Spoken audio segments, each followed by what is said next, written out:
All right, so we are starting the official Global Youth Water Conference. This is being held in the lead up to the UN Water Conference, which will later be held in New York in March 22nd to 24th. And we ask ourselves how many of our young people are going to get the opportunity to get visa, to get support, to get logistics to attend. So the primary aim of this webinar was to engage not just those who are in the water space, but for the young and newbies who also want to know how to manage water, how to use water, and how to even turn water into business. Yes. So our theme for today is youth as key actors to advancing urgent actions and partnership to meeting the water related goals and targets. And we have wonderful speakers who are going to share with us their intervention. And now I also want to say the World Water Day is also celebrated globally. And it is just sad that 2 billion people are living without access to safe water. Something that we claim to be common, but yet it is uncommon. So it is about taking action to tackle the global water crisis. And a core focus of this is to support the achievements of the SDG 6, which is water and sanitation for all by 2030. Now, with this, we aim to engage everyone, not just necessarily Africa, because the water scarcity is a global crisis. And we know, however, that water does not only present us with challenges, it also gives us the great opportunity for us to understand the relationship and complexes and interlinkages between the value of water and the key actors. And how do we go about it? We leverage the point for green economy, climate resilience, and inclusive water management. So if you are here, I want to applaud you, I want to thank you, and I want to appreciate your time. On that note, I will do a bit of housekeeping rules. If there are questions, you use the sign symbols and then you will be called. Each speaker will get the opportunity to introduce themselves, who you are, what you do, and your stake in the water. And then we are surely going to have an open, unscripted dialogue between participants and speakers where you get to share your thoughts without fear, because this is a safe space for everyone, irrespective of your religion, where you're coming from, your gender, your race, your color. This is a safe space that borders on inclusive speech. Thank you all. On that note, my name is again John Agri, and I want to welcome an amazing person who is going to do a presentation. And he is Daniel. He's going to take over and wow us with what he's doing. So Daniel, without much talking, I hand over to you. Thank you. You can unmute now. Hi, everybody. John, thank you very much. Ladies and gentlemen, it is wonderful to be here and to have this opportunity to participate. I will begin sharing a short presentation with you. My name is Daniel CERVENKA. I am the founder and CEO of an organization called the Convergence. The Convergence is a creative impact studio where we focus on raising awareness about global issues related to sustainability and beyond. And we engage in other activities as well. But first and foremost, I'm a producer, I'm a director and community builder. And above and beyond everything else, I'm a storyteller. And so I thought I may start by sharing a few of those stories to perhaps open up this beautiful dialogue for everyone and to get us started on this journey that we're on together today.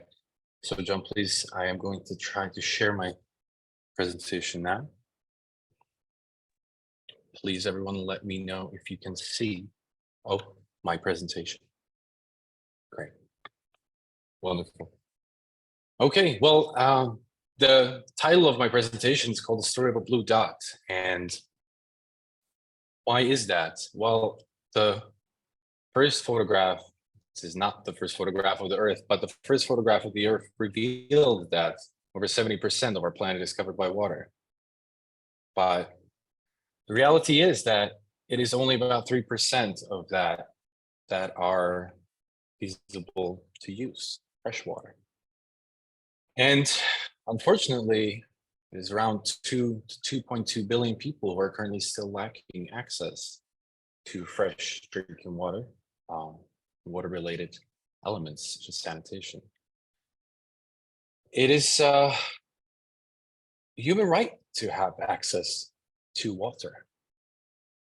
And it is unprecedented that at this year, 2023, 7 years to reaching our Sustainable Development Goals, we are still not there. So I would love to ask a question, rhetorically and literally, to all of you. How is it possible that we're not yet there in achieving our SDG 6? How is it possible that we're not progressing faster? I'd love to share, again, as a storyteller, I'd love to share 3 short stories with you, sort of examples of, well, let me get into those and you'll discover yourself. The first story comes from the island of Molokai in Hawaii, where through a beautiful opportunity, we've had the pleasure to work with the local community who is striving for resource resilience, resource independence. They're self-reliant when it comes to food. They do have access to fresh water through the abundant rains on the island. But in their case, they were struggling to rid themselves off of dependency on fossil fuels. The reason why the story is beautiful, and I would love to expand on this more if there was time, but the reason why the story is beautiful is because it is an example of a community truly coming together to fight for a collective goal. A true example of unity. The second story takes me to Costa Rica, a beautiful country in Central America, where through yet another project, we've had the opportunity to meet with Kenneth. Kenneth, a young gentleman of 27 years, a father of 6, a local fisherman from the Gulf of Nicoya, an individual responsible for the futures of 6 young people growing up on our beautiful planet. A man that carries unimaginable responsibility to share what he can to provide for his family. One responsible for many. And despite his young age and despite some of the difficulties of what he does, he manages to do that. A true inspiration and resilience and determination to provide. The third story takes me to San Francisco. It takes us to San Francisco. This time I was not in San Francisco. I've had the beautiful opportunity to work as a mentor with a young woman, a young lady, a girl. Her name is Elena. She was 13.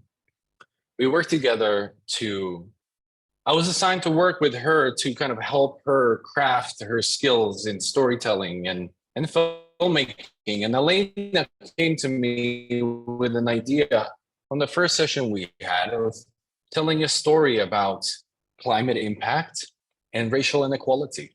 This is a 13-year-old girl, half American, half Japanese. On the second session, after we settled on that topic, she came back and she said, Daniel, I've changed my mind. I said, Elena, why do you think that is? And she said, well, I don't think I adequately represent the people I would like to talk to or talk about. That moment, my jaw dropped. I don't know what you all were doing when you were 13, but that seemed quite incredible and truly inspiring. We got into a debate about that. We got into a debate about the opportunity to represent, opportunity to stand up for others in contexts that may be foreign to us in some circumstances. We talked about the ways in which we can support others during times of crisis, during challenging times. And we discussed that in a film context of filmmaking, but we discussed it beyond, philosophically, theoretically. It is possible to do that. So what do all these stories have in common? I think the answer is rather simple. It is, there are stories of resilience, determination, there are stories of collective action, and perseverance in some cases, in all cases. So I would love to ask you that question again. Since it is said that we do have the resources, the people, the ideas, the technology to live on a sustainable planet, why don't we? What's the problem? What is the challenge? How is it possible that we're still not meeting those goals? Well, similarly to the stories I've shared, we've asked ourselves that question, posed a thesis, if you will. How can we scale our solutions to address current global challenges? And after, diving deeper and discussing amongst ourselves and discussing with others, the answer, or the single word that we kept coming back to was capacity. We need more capacity, individual capacity. We need collective capacity. We need information. We need resources. We need to have access to those in order to really take collective action. And for us at the Convergence, that was a call to action, a challenge, if you will. And as I mentioned, Convergence is a creative impact studio. That is one side of it. And on the other side is what I will share very, very, very briefly about today. As storytellers, we envisioned, and creatives, we envisioned what a potential solution to this collective capacity issue could be. And understanding the abundance of information and resources and knowledge and ancient wisdom that is present in the world, we attempted to design something that may actually allow us to bring those elements together. Our mission is making sustainability accessible, and we do that primarily through awareness raising and telling stories of those on the front lines fighting for change, whether it's communities, individuals, organizations. But in this context, we thought, is there something broader? Is there something that really would encompass everyone, that would allow everyone to tap into something that would be or represent this notion of collective global pool of knowledge? So let me show you just a little bit of what we thought that could be. And it is just a high level taste of what we envisioned, but something I'd love to talk to you more about should there be more time. We're currently working on an idea, a platform, a digital space to bring the people, the organizations, the projects, the information together in one place. A place, a virtual knowledge hub, if you will, providing access to any and all, free of charge, aggregating information about anything that's relevant to what you may need and on your quest and journey to take action in the world. It is something that we hope and believe that through the same principles of cooperation, which we believe is something that without which we cannot move forward and address any of the global challenges, certainly the ones related to the state of our water crisis. We believe it is something that could provide a starting point, a portal into a place of abundant knowledge where you can feel empowered in order to take that action. It is something that is built to be built with others. It is just a foundation that we're putting together now. but it is something I would love to welcome you to join. It is early, it is right time, it is late for the planet, it is early in the product, is what I meant to say. But it is something that I truly hope that once ready, which is in the coming months, will hopefully be that place where we can start aggregating this collective knowledge that we all represent. There's 99 people in this presentation right now, or in this space, a virtual space right now. What if we all had access to one another? What if we all had access to the knowledge that we all share and know about? That is what we're working on. And that is hopefully something that will eventually contribute to our collective progress towards reaching the SDG 6. So I'd just like to leave you with a quote, a water-related quote, but one that I truly love, and I think it embodies everything I've shared with you all today. That individually, we are one drop, but together, we are the ocean. And with that, I would just like to thank you all for listening.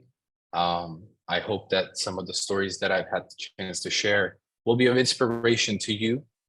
I would like to just on the final note, speak to the youth in the audience and go back to the story of Elena and try to encourage you to engage. There is never a wrong time to start. There is always somebody who will help. You have all the resources you can access them. So please do not hesitate, because again, we are an ocean together. So thank you again all for listening, and I'll be very, very happy to talk to any and all of you who would like to learn more about what we're doing. Thank you very much. Thank you very much, Daniel, for that thought-provoking presentation and inspiring call to action you have given us. I'm really amazed by the last one that says, together we are the ocean. We really appreciate it. I think I've received some private messages that some delegates would like to ask you a quick question. So I would want to open the floor for 2 to 3 questions from the audience based on Daniel's presentation. If anyone would want to ask him, please just show the raise your hand, use the emoji, raise your hand, and then I will give you the floor. Daniel is here for you.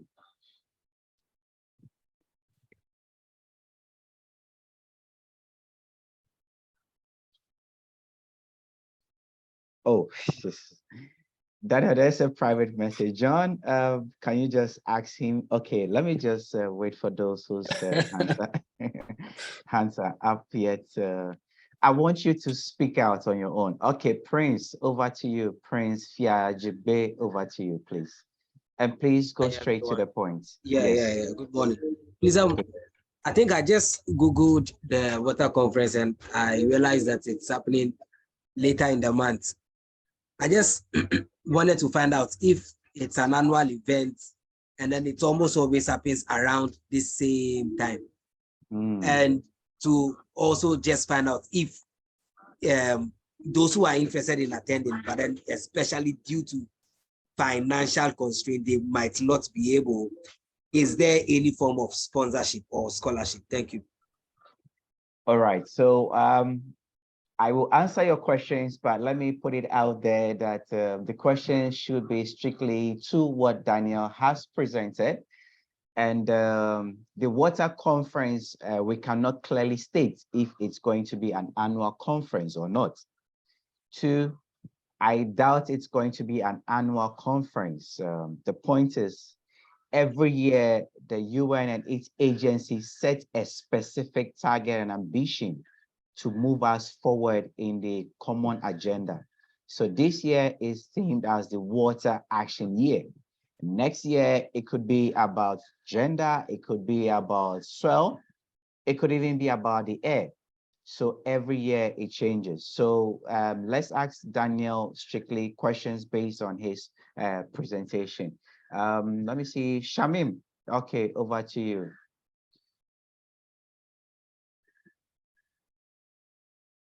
Wasi.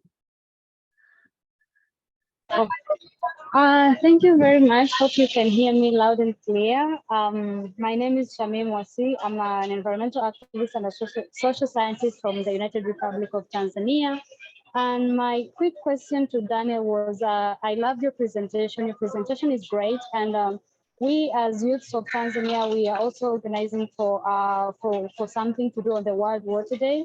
And we are also organizing for virtual events and everything. So I wanted to ask you a question. Will you be available, or will you be ready to come and share such a brilliant presentation to the young people of Tanzania? And I also just sent you a message, a direct message. You could go through that and see my email there. If it's possible, and then let me know. We would love to have this kind of presentation being shown out there to the young people of Tanzania. Thank you very much. I think it's an unequivocal yes. I would be honored to have the opportunity to share further. It's yes. It's just a yes. Please, let's keep in touch. Perfect, perfect. Thank you so much, Daniel, for that. Let's go straight to another speaker who is going to blow your mind. She is actually in the space of water. When we talk of water, everything water, she is the one. And she has to run for more engagements and meetings. So she's going to give us her intervention. So please keep your ears attentive and let's listen. First, Dr. Isabella Espidola. I'm not going to mention which organization you're from or your huge title. I'm going to give that to you to do that. And then you tell us what is going on in the space of water and youth and innovation, and also the UN Water Conference. If you have any other updates you want to share with the global youth. Over to you, Dr. Isabella. Thank you, John. First of all, thank you for the opportunity of being here today, of sharing some of my knowledge related not only to water resources, but also related to this process of youth engagement in the water sector. So a brief overview about my background that I didn't want to give spoilers before. So my background is in international relations and environmental issues. And since I was doing my master's degree, I became really involved with this process of young water professionals being involved and engaged in the water sector. And when I finished my PhD, I joined the International Water Association, and I am the focal point for young water professionals within IWA.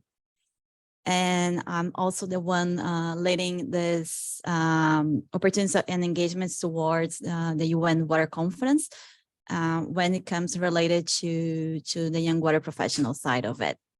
So what is happening in the UN Water Conference and why youth should be involved with it? If you're following the discussions online, and I can share the links here in the chat after I finish here, there has been a movement of young people that are really keen to be part of the conference, and they are keen to contribute and to be part of the decision that will be made in New York. So since the Tajikistan and the Netherlands, they started organizing the UN Water Conference in partnership with the United Nations, youth was part of it.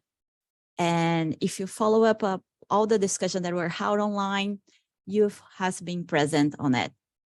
And as part of the Global Youth Movement for Water, we have been organizing and taking all the steps to ensure that young water professionals will be part of it.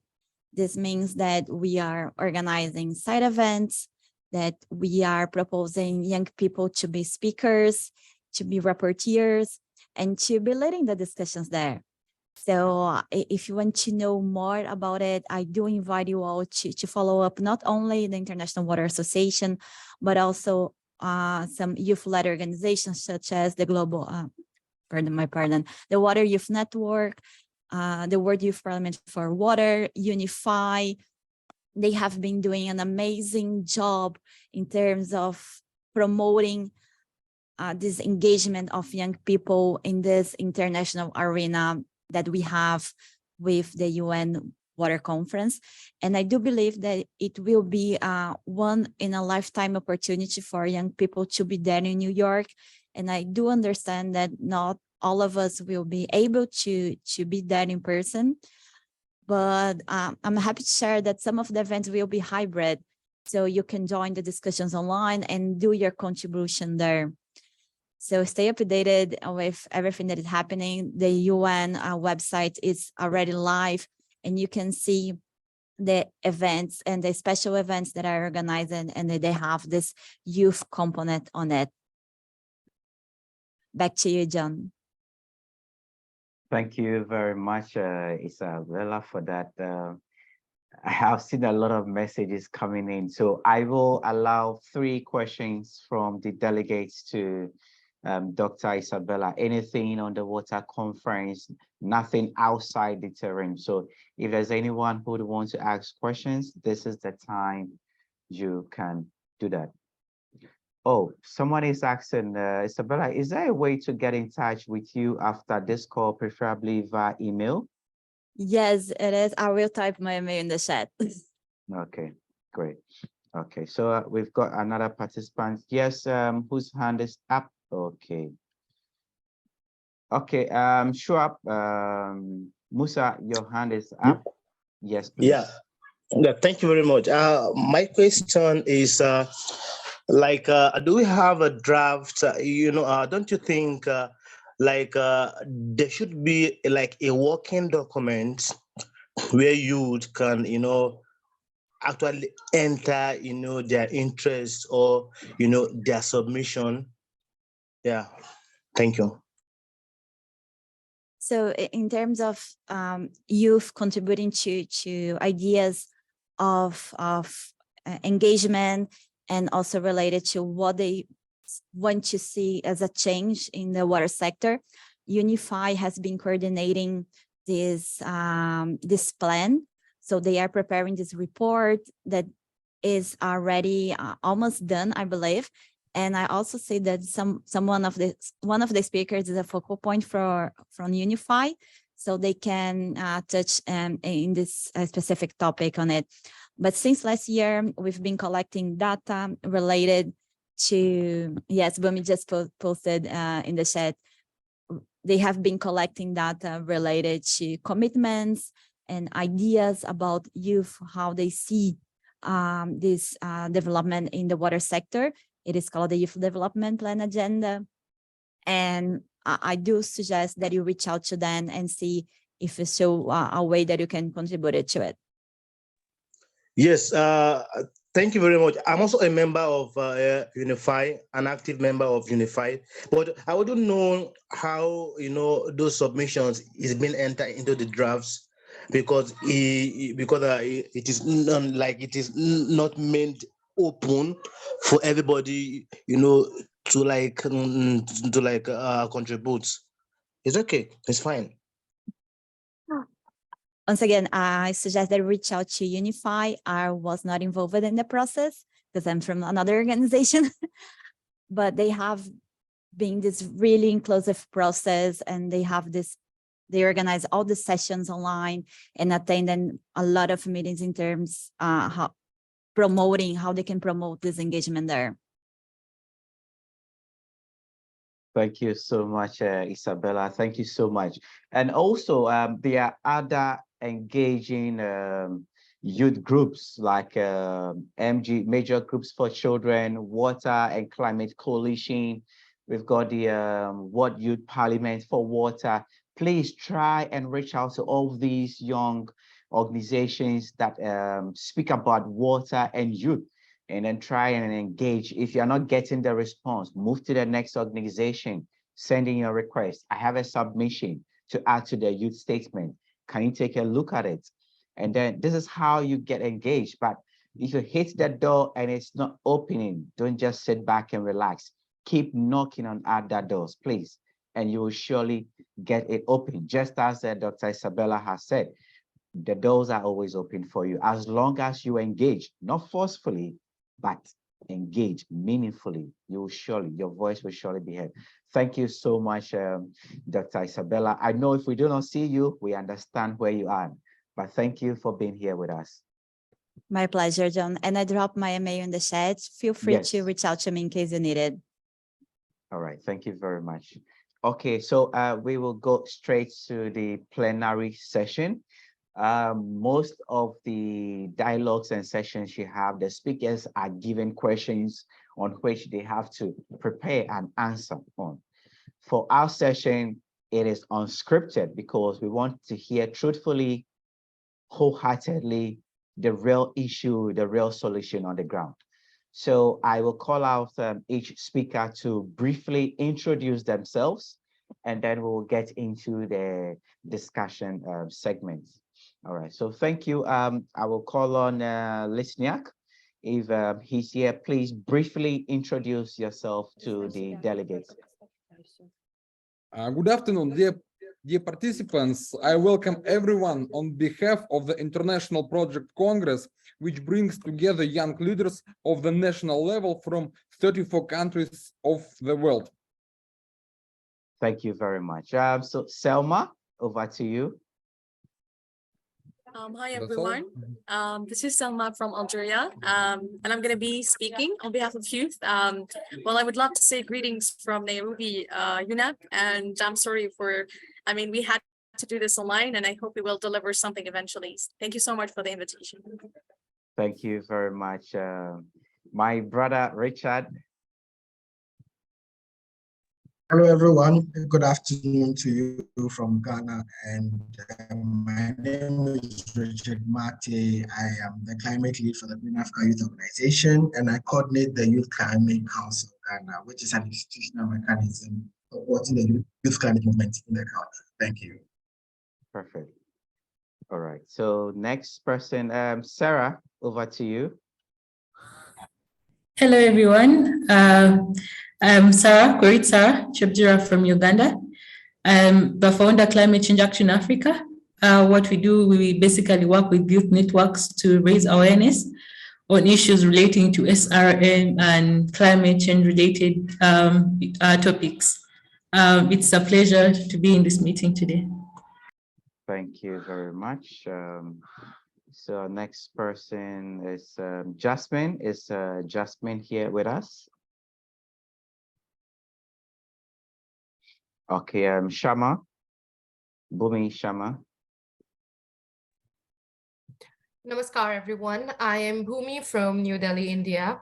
I'm the national focal point for India at UNIFY, which is the official youth constituency of Water and Climate Coalition hosted by World Meteorological Organization. I'm also the ACE contact point at YOUNGO, which is the youth constituency of UN Climate Change.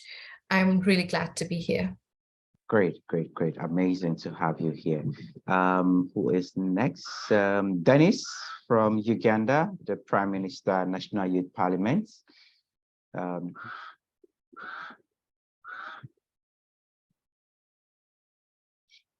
All right, so I think we're good now. So, first of all, I have the first question that I'm going to put to Selma.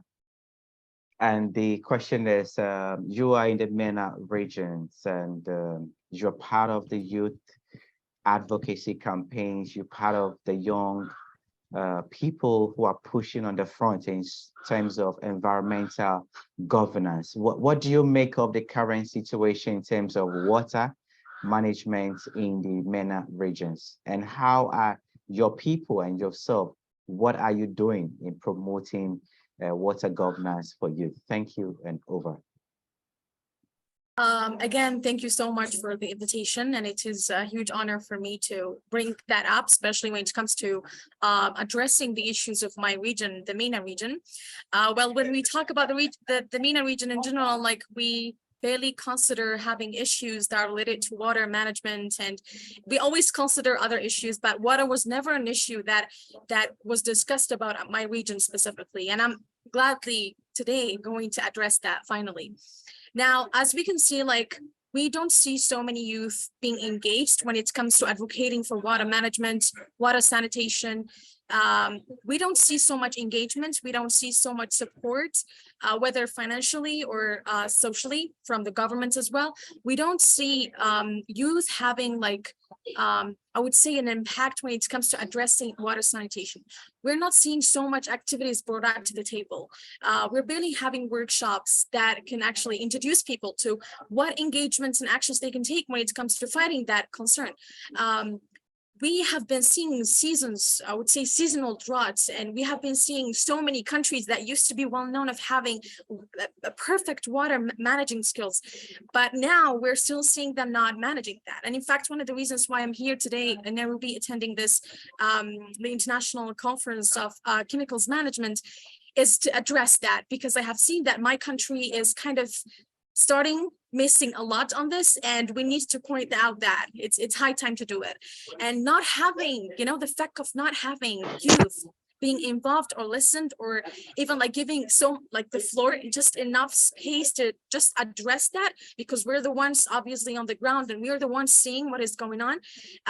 That's so sad to even talk about it. I know, like when we talk about the MENA region, we talk about not having so many youth gatherings. We talk about not having decision makers dedicating some time to listen to our proposals, climate solutions. We always talk about that. That's what the MENA region is all about. But the fact that I do believe that there's always like a chance for addressing this, especially when it's like so challenging and it's like either now or never. It's the perfect chance to address that in this conference as well. And I'm honored actually to do this. Like, I do hope that like, not only in the MENA region or regionally, I hope like there will be like collaborations with all regions from all over the world, especially the developing countries. And I'm specifying more on the global south. I do believe that there should be more collaborations made on this specific challenge. We still can do enough. We still can do a lot. And it's going to start actually having virtual discussions as we are here today doing it. I do see my colleague Sharma, and I'm going to meet her today in another meeting. We have been doing great work in Yongo already, and that was all online. But we turned that and we brought it to conferences. We insisted that our voice as youth, whether from the MENA region or the global south in general, should be listened and should be taken seriously. Because to be honest, we're sick of drafting, we're sick of speaking, and we're sick of spending hours listening to consultations and nothing happened after. We better take this seriously, especially in regions that are literally struggling with this. And the MENA region is one of them. So like the last thing that I would love to give is just some few proposals, which is to create at least a digital platform that connects young activists in the MENA region with water management experts and resources. I know when we give such proposals, they be like, by the way, excuse me for the noise, I'm in an open space. So basically, I would love again to insist on having like,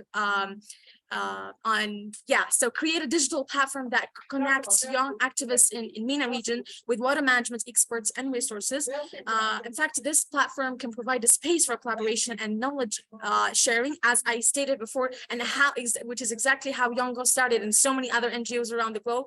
I do insist on raising awareness and advocating for change, especially in our region, because we're still not having this mindset of me being responsible of what I did. So we need to spread awareness, and this actually can only happen through collaboration. We do believe that we can work together towards a more sustainable and equitable future for our region and the entire world, because eventually whatever is happening on the other side, it's us who are being affected, and we need to keep addressing that. We need to be annoying. That's the only solution we can do. But again, like we're still doing this, and I'm doing this now here, and it's frustrating and it's too much, but we're still going to do that. So yeah, thank you so much again. Appreciate it. Amazing, amazing. Selma, thank you so much for that passionate delivery. Sorry, so much anger. We've gone through a lot just now. No, you're right on every point. You are right on every point. Do I even have to say, excuse me for using, we are sick and tired of the talk shop. We are tired of the ideas. We are actually tired of the summits. Every problem, they come up with a summit. Every problem, they come up with a summit. Why can't we channel that money into something tangible, something practical? on the ground. Now I ask myself, how many people here have even the privilege to even attend a UN conference in New York? How many? It's less than 50%. So yes, everything you have said, you're right on point. And I really appreciate you voicing out to letting us know what needs to be done. Thank you so much, Selma. Thank you so much. By the way, youth are always right. Youth are always right. We are always right. All right, everyone. Thank you so much. That was Selma for you. She is representing the MENA region, and you heard her amazing delivery. Yes, Selma is a passionate young activist who's been doing amazing, great work in the youth space. And yes, kudos to her for showing us this love. Thank you so much.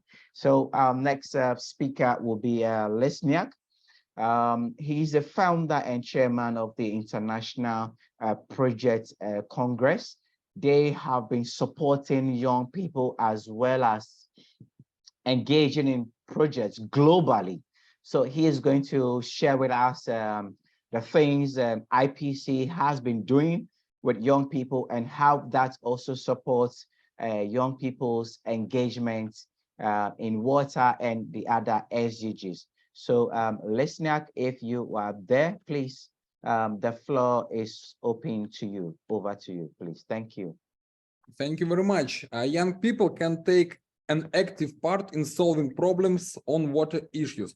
I will give examples from our experience in 3 different areas. The first and most obvious is, of course, volunteer and environmental projects. A striking example of such work is the international project Clean Games, which is included in the project portfolio of the International Project Congress. Activists in different...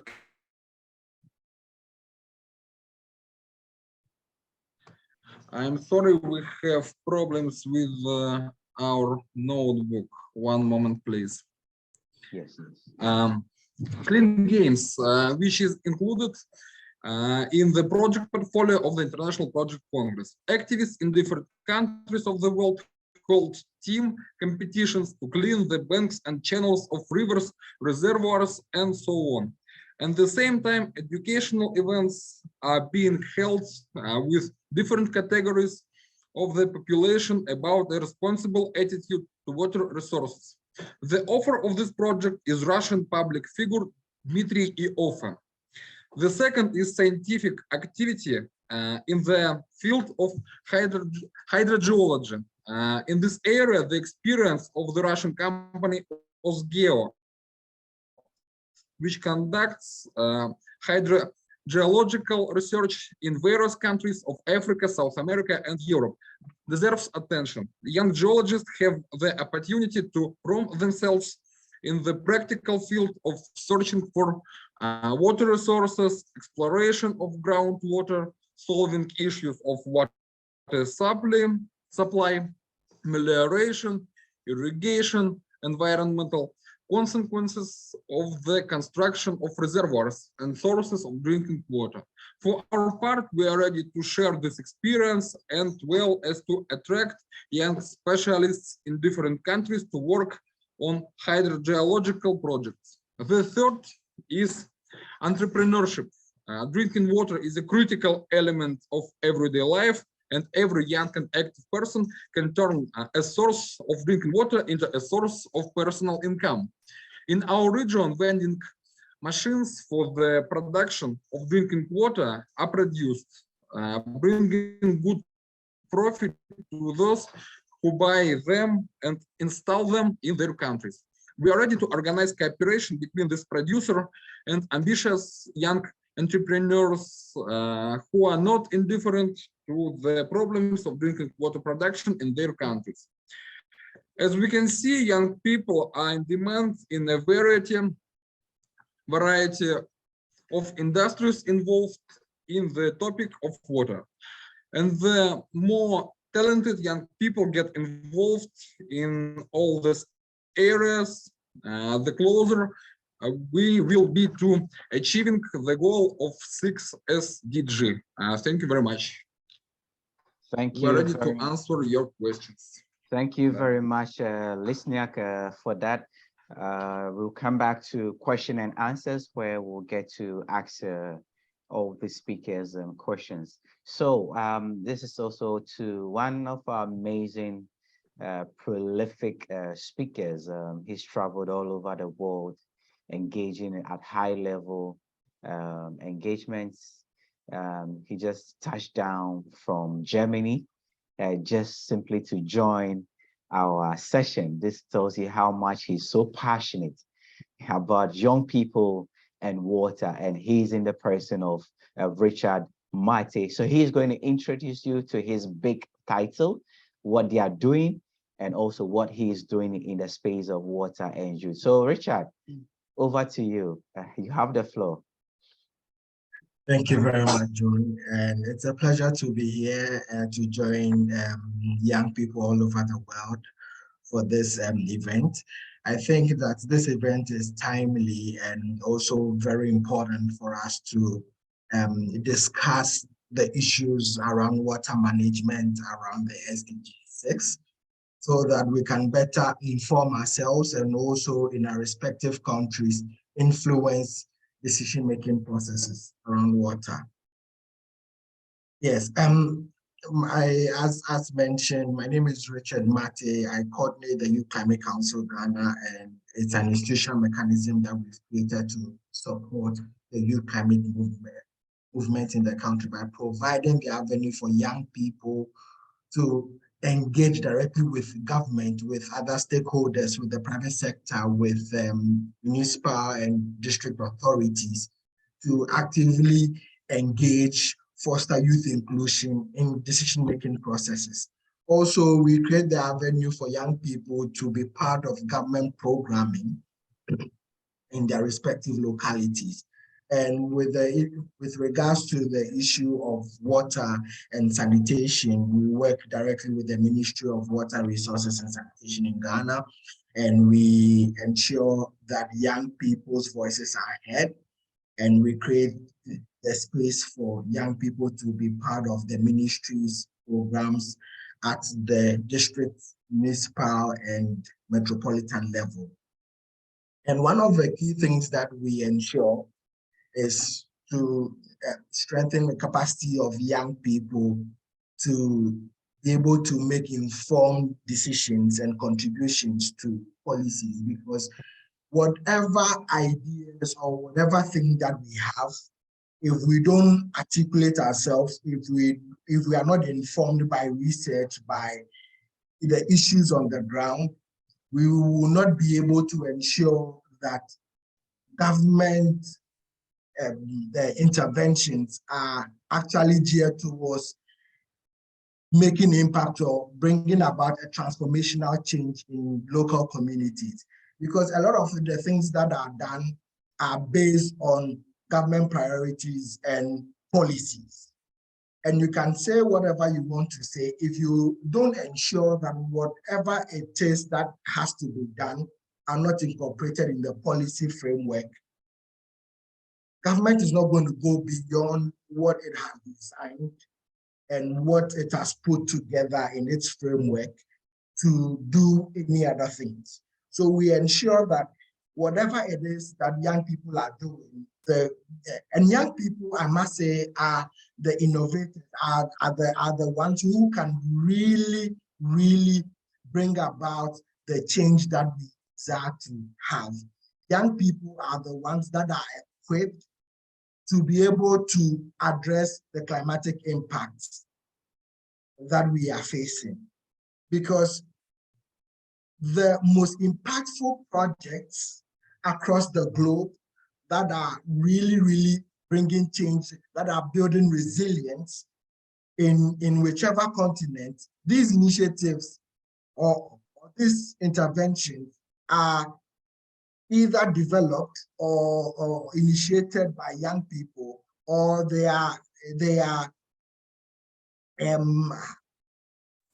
brought into force or implemented by young people.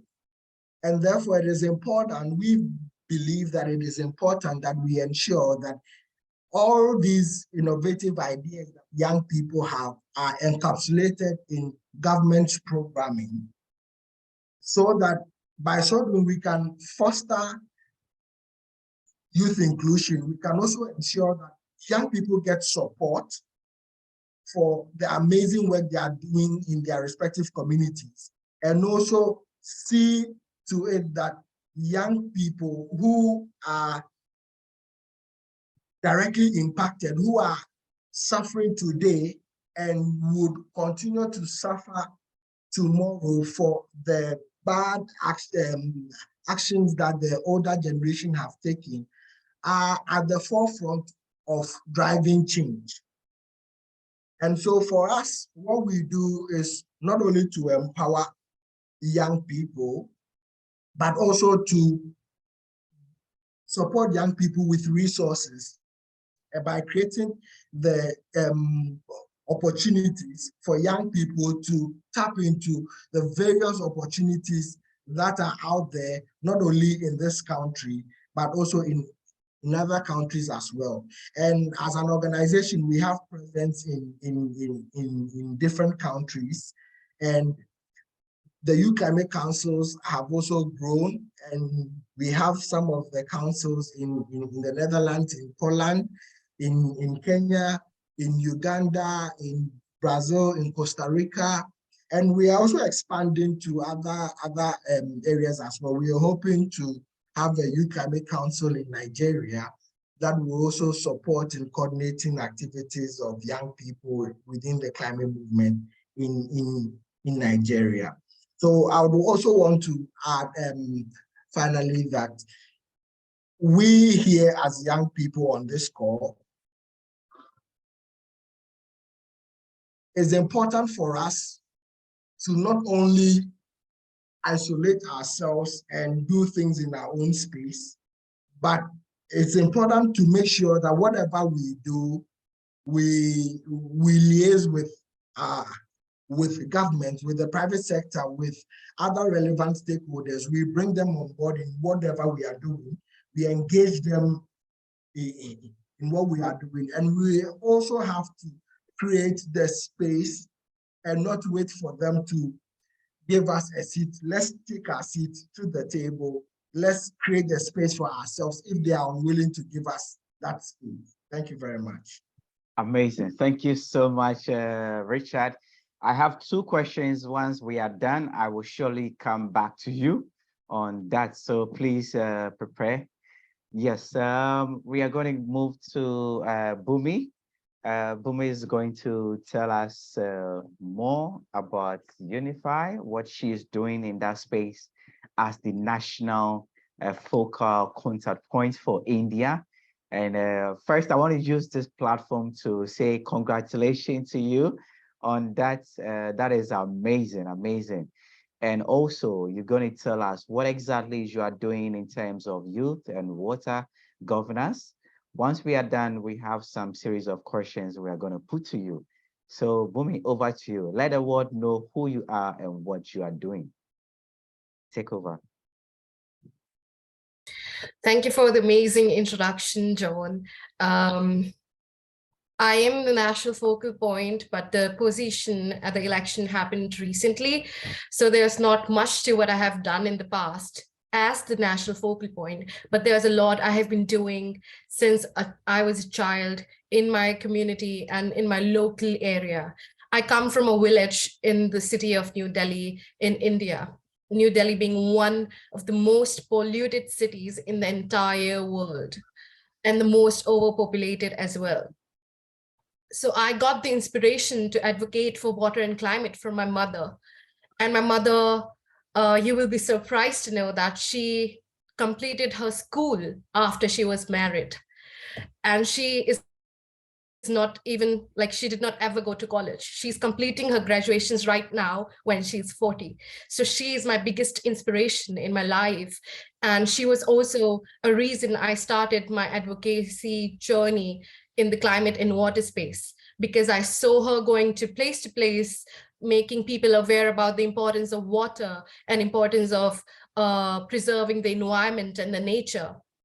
So in India, we have a very small but a big problem of water wastage through water tanks. We all have water tanks in our houses where we store water to use in our daily lives, and we collect the water in those tanks through motors. But people often waste a lot of water in the procedure, because even after when the tank is full, people don't really know when it is full and how long it takes for the tank to be full. So water gets wasted because the tanks are usually installed on the terraces. So my mom, she went to each house in my village, and she distributed water alarms, which can be installed in the water tanks and which will just ring a bell when the tank is full, and you can just turn off the motor and you save a lot of water through this procedure. These small steps look really minute, and people don't even like pay attention to these small details in the daily lives, in their daily behaviors. But these small changes make a big, huge, great change. And like the first speaker said, that we all are individual drops, but together we make an ocean. So those small drops in small amount of water each household will be saving leads up to a lot of water saving in total. Other than that, as the ACE contact point and as the national focal point, I have been advocating for youth empowerment in the climate and water space. And youth empowerment is an area I focus in the sector. A lot of people, they are aware about activism. And as much as I love and support activism, I also want people to understand the importance of young policymakers, because often young policymakers are sidelined and their opinions and their ideas are not even taken into consideration. I was also one of the youth NGO representatives at COP27 and following the ACE negotiations closely, but it was kind of motivating, but also disheartening at the same time, because there were countries who were supporting youth engagement, especially the countries from Africa. They were passionate about youth engagement and promoting and financing youth ACE. But there were also some countries from the developed global north who blocked the finance, and it was disheartening. So we as much as we need work on the ground root levels, like John said and like Selma said, I could feel her anger, I could feel her frustration. And we need the action right now, because like she said, the things happening around us are impacting us. The things happening in the developed countries are harming and hampering the developing countries and the youth, because we were not a part of the problem, but now we did not contribute to the problem, but now we are part of it. And we have to create solutions. So nothing about us without us is what I believe and work for. And there was a small data I collected, and it says that if we change our daily habits, if 1 billion out of the 3 billion people change their daily habits, there could be 18% decrease in the total climate and carbon emissions by 2050, which is huge and which is promising. And I hope that all the people present, at least today in this conference, will go back and reflect upon their daily habits, will reflect upon how they can reduce, reuse, recycle, which are simple and very, very overused words, but very easy to follow and can make a huge change and contribute towards the water and climate. Thank you. Thank you so much, Bumi. That was so emotionally inspiring intervention you have given there. And I can see clearly in the chat box, everyone is clapping and saying amazing things about you.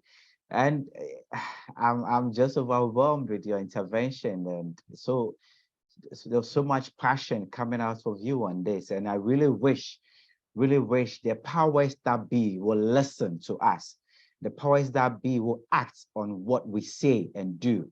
We wouldn't be where we are. Nothing about us without us. and we will make sure and do our possible best to keep pushing. This is an amazing intervention. It is not going to end here. We are going to push everything we have done today to the highest level.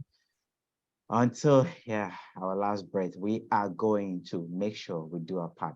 And thank you so much. Once the speakers are done, please be prepared to get a lot of questions that are coming up. We will push some questions to you. Thank you so much. And God bless Mom for all that she did and was doing for us. Thank you. Thank you so much. Yes. All right, delegates, you really heard everything that Bumi said. She's a national focal point for India and Unify One. You did hear that. So our next speaker will be Sarah.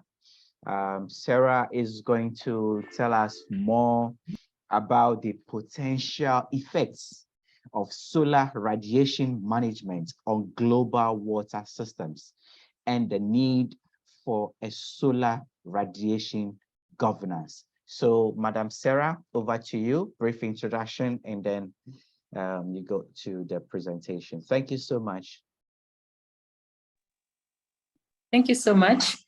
I'm Karitsa Chebjura. I'm from Uganda, and I am the founder of Climate Change Action Africa, but also I'm part of our small group of youth. We're currently building our capacity in solar radiation modification, and specifically in the area of governance. So, there's one thing most youth, the other day we're carrying out a consensus and we realized that very many youth actually are not aware about, these emerging technology. So maybe a brief about SRM, solar radiation modification, which is abbreviated as SRM, is that solar radiation modification are a set of approaches that are aimed at increasing the Earth's reflectability so that less radiation actually reaches on Earth. And in that case, we'll be able to, they're expected to cool the planet, at the same time counteract some of the effects of climate change. So it's important for us to know that, these approaches are just being given as like, measures that they're being given to us, by scientists, like they should complement what the current mitigation measures that are being conducted by different parties in, the climate change fight. So the different technologies some of the approaches, some of these SRM approaches involve stratospheric aerosol injection, and that basically involves, injection of aerosols, that's sulfur dioxide, into the atmosphere. And then they do involve technologies like marine cloud brightening. So under marine cloud brightening, they're suggesting that they inject sea salt into the clouds that are just above the marine bodies, and this just to make the clouds brighter. So the whole idea is that scientists are proposing that we could just increase the Earth's reflectability, and in that case, we'll be able to kind of limit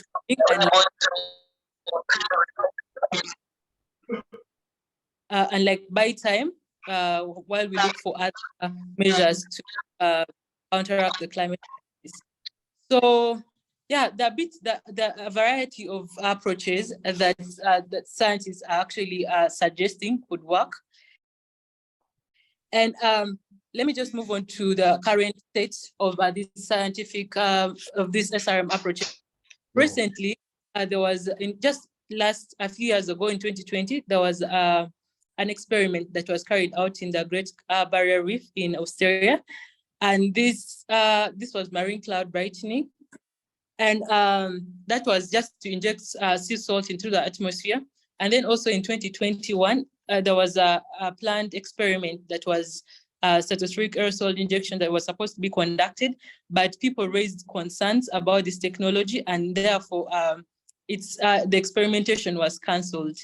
And then recently there was also a certain startup in the US. It's called Make Sunsets, And so for them, they were suggesting that they just release balloons that contain sulfur dioxide into the atmosphere in an effort to counteract climate change. So these technologies are, a lot is being done in terms of, the research of these technologies. And the biggest challenge is that most youth are really not aware about the effects that, it could have. So today, I just wanted to talk about specifically the effects that these technologies will have specifically on the global water system. So if you look at a technology like marine cloud brightening, where they're injecting sulfur dioxide, where they're injecting sea salt to the atmosphere just above the water surface, you come to realize that will cause a serious problem with ocean circulation in terms of disrupting ocean currents and stuff, which will in turn affect the nutrient cycle in the water, and at the same time lead to all sorts of effects to biodiversity in water. At the same time, if you look at the fact that, an approach like stratospheric aerosol injection, where they're injecting sulfur dioxide into the atmosphere to kind of form like a protective cover just above the Earth's atmosphere, in an effort to reduce the amount of solar radiation that is reaching the, you come to realize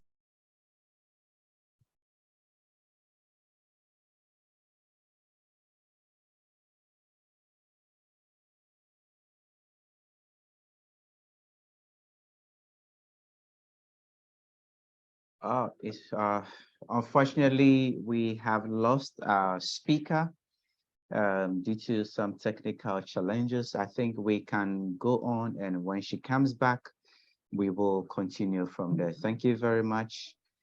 Thank you very much for that. So do we have AYEBARE here, Denise? Is she here with us? Or Jasmine Cannon? No, okay. All right. So I think with the presentations we have had so far, I'm going to open the floor for any delegates that want to ask their speakers questions. Now, this is a house rule. You direct your specific question to the specific speaker, or if it's a general for all speakers to respond to, you make that clear. All delegates have maximum 1 minute to ask your question so that others can also have an opportunity to speak. So please be brief, go direct to the point, and let's hear you out. So please use the hand gesture and I will call you. So let's roll out to our first 5 delegates who have questions. For now, it's questions. Later, we will open the floor for delegates who are so passionate that they want to still speak. I will give you the floor to have a brief one. Okay, Ikmat, Richard, this is for you. Ikmat to Richard or Bumi, one of you. In a country like Nigeria, most of the water corporation or ministers are not functional. How can the youth progress to manage water when the country itself has no functional structure to make it better? Who is going to take this question? Or Richard, you take this question, and then once you are done, Bumi will add up to it. Did you get my question?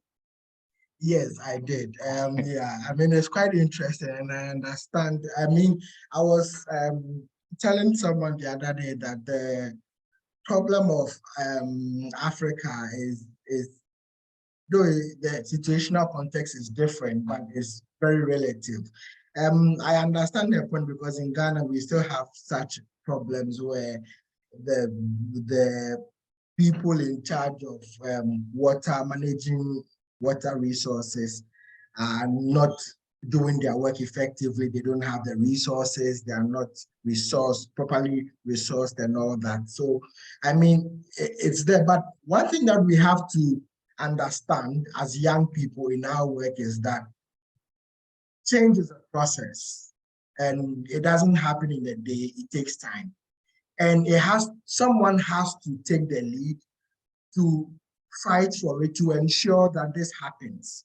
So my advice would be, if the institutions are under-resourced or the appointed people are not functional, I mean, let's understand, first of all, the challenges that they are facing, and two, let's engage government, pressure government to ensure that the issue of water is prioritized, so that there should be allocation for these mandated institutions and personalities to be resourced to undertake their work and support young people effectively managing water resources in Nigeria. And as we do this, as I mentioned earlier, let's have it at the back of our minds that it's a process. The fact that we speak about it today doesn't mean it must happen now or immediately. It takes time. But what is needed is a continued effort and bringing everybody on board in the conversation, and let's keep pushing it for the right institutions to be resourced to be able to support young people to effectively manage the water resources. Thank you. Okay, so Richard, so what if the change is not coming? These young people are doing everything right, but they are not even getting a chance to have an audience with the person in charge at the ministry or whoever is the head. How should these young people go about getting their voice heard to effect change? Yeah, thank you very much, John. Yes, that is, it's very important that I stress this again. Doing something once, twice, 3 times, and it doesn't happen doesn't mean it's failed. I mean, if we are able to understand and appreciate the fact that these are processes, it helps us in our line of advocacy. I mean, with the issue of loss, let me pick loss and damage finance, which was topical at the last COP, and we had an agreement. This discussion started in 2008, 2009, and we finally got an agreement in 2022, because a lot of things come into play, and we must understand that whatever issues that we are advocating on has its political aspect, its political dimensions, its economic dimensions, and priorities attached to it. And young people have done extremely well in pushing for some of these changes that we are seeing in our respective countries. And I would say again and again that let's keep pushing it.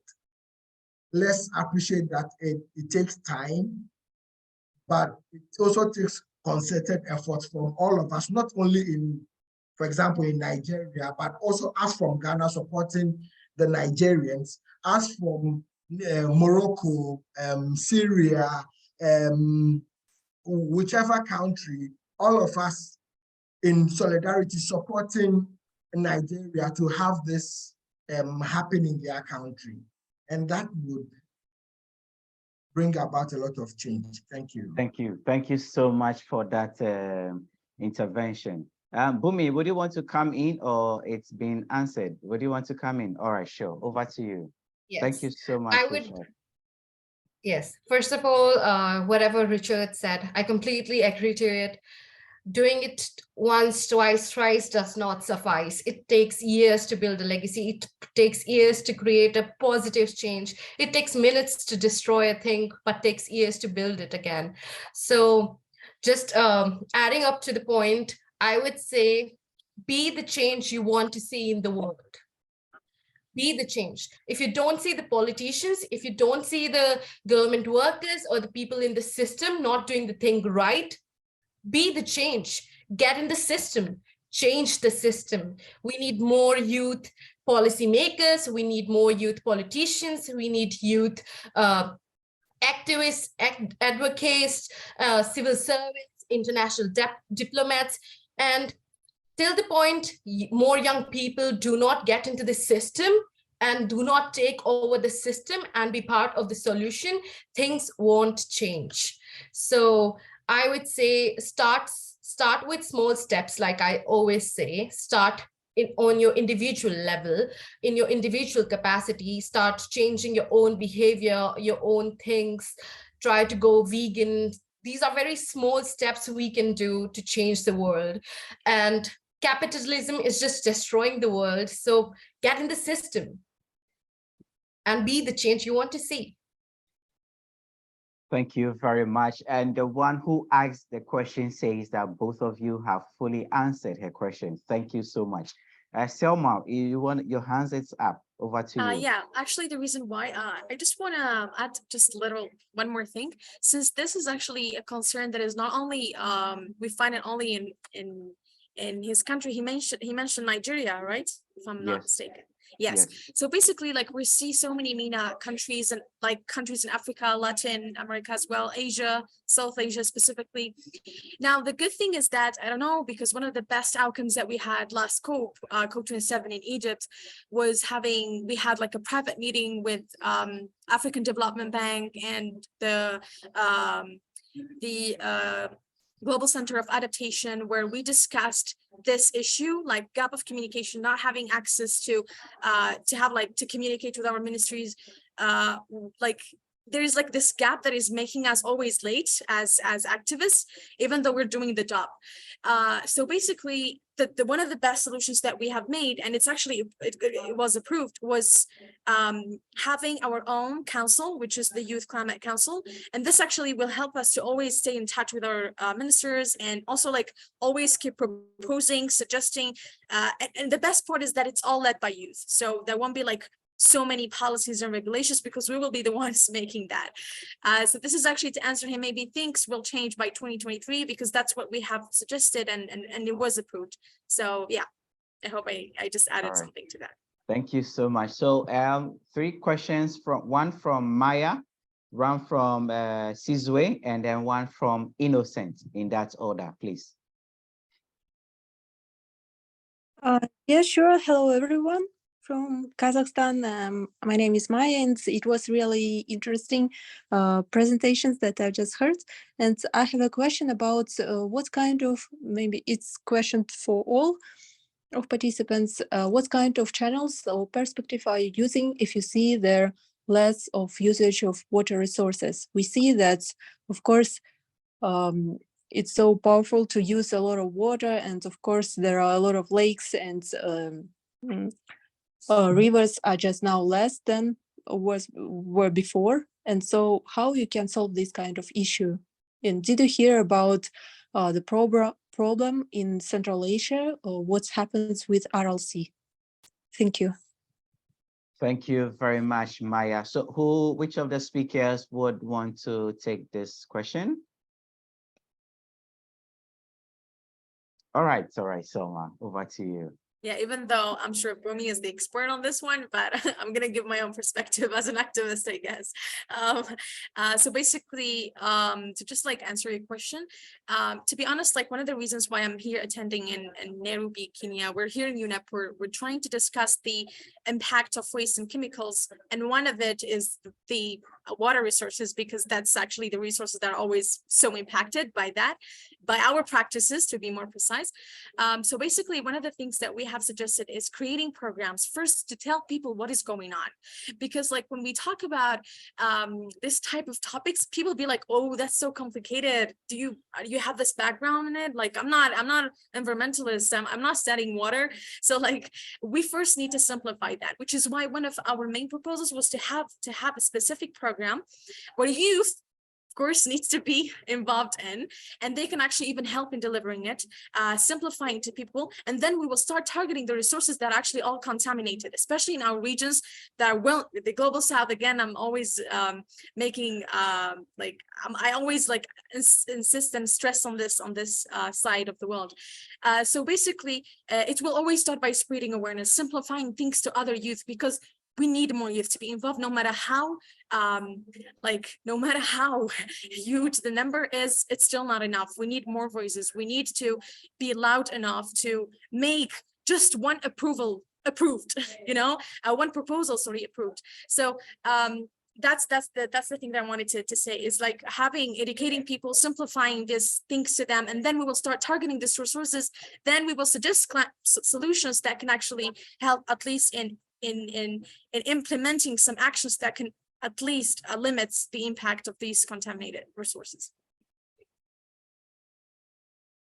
Perfect, Maki. So next, Innocence. And yes, and then Sizwe. Yes, Sizwe, over to you. Thank you for this wonderful discussion. For me, I just want to add to what has been asked by Youssef, because what I'm getting, we have the common issues of the poor management or being absent of the ministers to help the youth to work on the ground. Sometimes we use the one approach from the top to bottom approach, whereby whereby we seek for help from the government to go back to and help our communities. There is another approach that we can use, the involvement of the communities and the traditional leaders to force the government to come and help you, to come and help to the situation that you have in your communities. I think that approach, we have to add that approach, not always try to use the government or seek the funding from the government. We have to start from the communities and go back to the government. It did help in my organization. So I think that approach, we have to implement that approach in our organizations. Thank you. Thank you very much. I do agree with you that involving, I would say that the approach is a triple C, in the sense that one, community, two, country, and then the third is continent. You don't just start going continental when your own grassroots community have not even had a chance at the solution, because problems always start from the grassroots, from the rural, before it goes to regional, national, continental, and becomes a global issue. So there is no global issue that just originated at a global level. No, it started very small and it was ignored. This is not an issue. I mean, it's not an issue. It's not an issue. Then it becomes a pandemic. And then now they go about begging, we need $5 billion to solve an issue that could have been stitched with just a small penny. So that is the issue we are facing now. That is why you and I need to stand up now before things that we are fighting for now becomes a global crisis. Thank you so much, Sizwe, for that addition. Well done on that. All right, so Innocent, you are next. Innocent, your hand is up. You are next. All right, good afternoon, everyone. Good afternoon to you. Yeah, it's a privilege to be in this conversation. I want to really appreciate all the facilitators who have really shared their insight on the issue of water. My question is, I want to ask, how do we use partnership as global active youth to push our leaders to support most of the challenges we are having in terms of water sanitation? Like in my country, Nigeria, you can see in Ogoni line, there's what they call oil spillage, where they do oil, where they do drilling of oil, petroleum production. This is what they call oil spillage in our waterways. And people are living in those communities, and those people are making use of this water, and this water are not good to their health. This water are not good to their farm, most especially their fishes. They are no more to be found. So how do we use our partnership as global youth. Like now, we have known ourselves, we have been active, we have been working, we have been debating on solutions, but most times our government are not there in the table to dialogue with us to see how they can push the policy that will make this thing work. So my question is, how do we get our global leaders to push our local leaders in our countries to support us so that we can get this solution solved? Because these are big issues and big challenge to us. We are young people. Most of us, we don't have money. We are struggling. Most of us don't have job, but we find ourselves in the space, in this particular civil space, a humanitarian space, to see how we can add our ideas to find solutions. So how do we do about that? It's a general question I'm throwing to the house. Thank you. Thank you so much. In Innocent, you've really raised a valid question in terms of partnership. Will any of the speakers want to take this up? Will any of the, how do we capitalize on, let me paraphrase this question. How do young organizations, youth-led organizations, act as one? Listen, act as one, not most of them all trying to outsmart or better the other. How do we act as one on an issue to get our answers and our voices heard?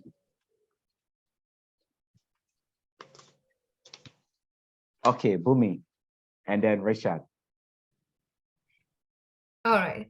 So if the world could be one, and if all of us could agree on one thing, I think there would be no problem at all. The biggest challenge, the biggest problem, the cause to all the problems is that people cannot agree. And I think that it is always going to be the same. Like, I do hope people would agree more, or at least agree to disagree. But let's hope for that, because geopolitics everywhere. Innocent said, like, I'll talk about the partnerships a little later, but first I want to say about the issue he just highlighted about the oil spillage in the water channels in his country. So again, like, just look at it. Who is using the oil? It is not Nigeria who is using the oil. It is the developed countries who is using the oil. And the people suffering are the people of Nigeria and people of his community. It is not a problem posed by his community, or the resources are not even being used by his community. They're being used by the rich, they're being used by the privileged class, and the people, the indigenous people, the local people are suffering for it. So when we talk about partnerships, we have to move very strategically. So first, we try to solve it on the local level itself. We try to reach out to the people who are closest to us, who we can reach out to in person. When things don't work there, we try to move to the state level.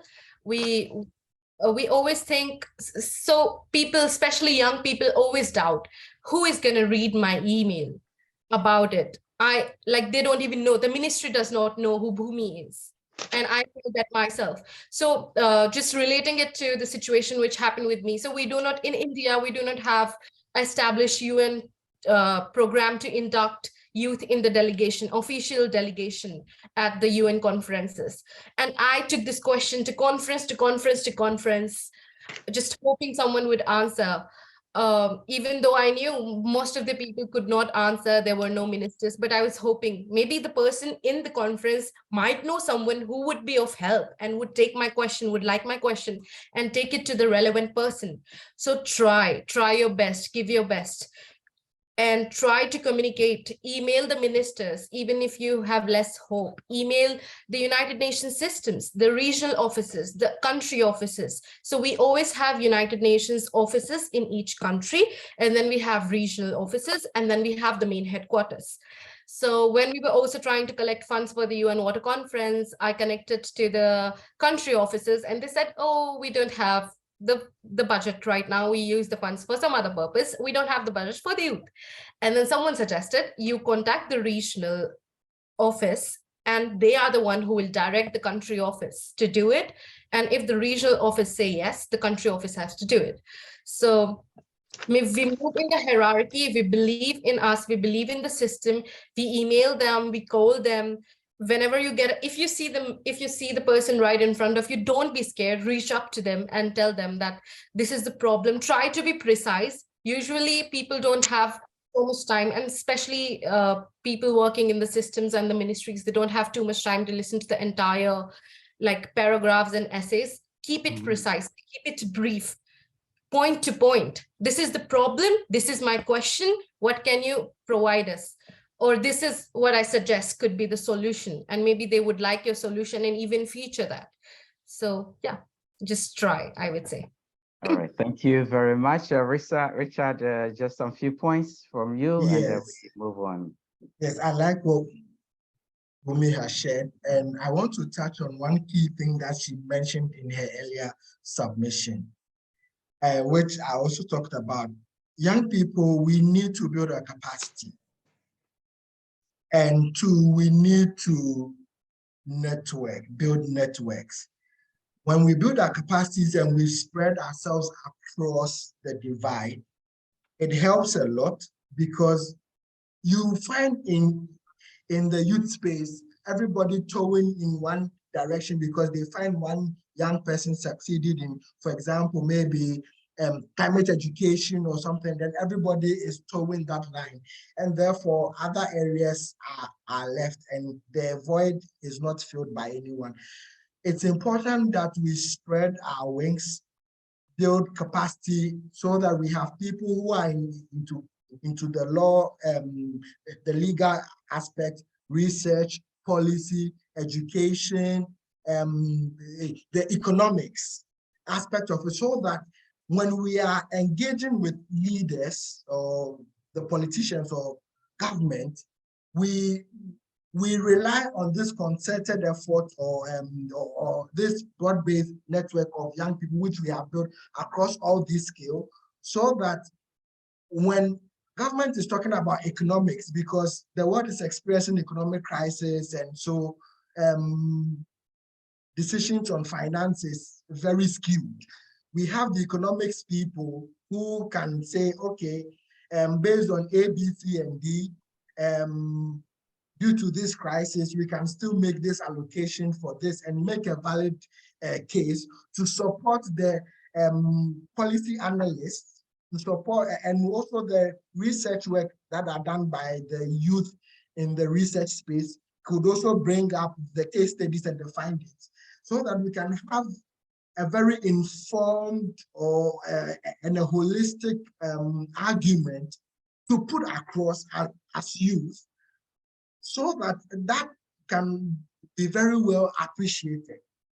And that is one thing that I want to add, and that is part of the partnerships, and that can also help to change the investment structures, because the financiers are looking for profits, and young people need to be able to make a business case out of the interventions that they are doing.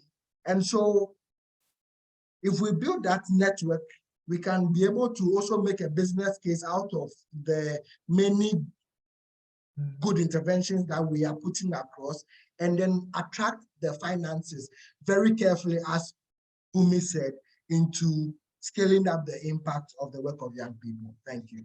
Thank you very much, Richard, for that. Now, before I go to a few other questions from the delegates, I would want to announce that if you are here, please check the chat box. There is a link that is going to be sent. Please fill the link if you want your Global Youth Water Conference Water Hero e-certificate, just to acknowledge that you have attended, and also you are a water hero in the fight for water security. So it is in the chat box. Please check in the chat box and fill the details for us. Thank you so much. I also want to acknowledge one of our respected speaker delegate, Harriet Na Techi Boche. Thank you so much, all the way coming down here to listen to us. We really appreciate you. There are two questions from Dada, which has been in the chat box. Please let me read it out.